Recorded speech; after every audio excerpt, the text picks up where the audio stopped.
Right, good morning.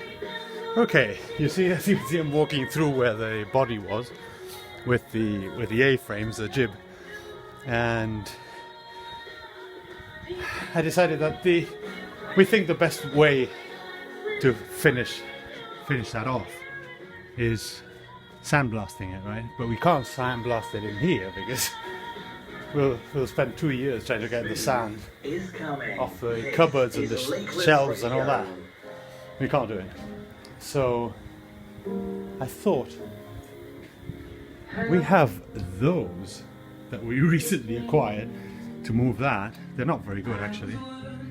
You have to push a lot.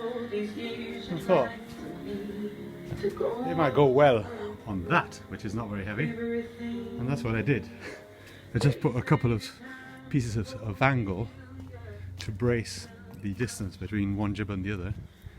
Put those under it and just roll it down. Easy peasy. So it's outside now. Luckily, today is going to be a dry day. Putting it back up is going to be something interesting to watch. Only I won't be able to film it because I need 2 hands to do that. See you soon, mates.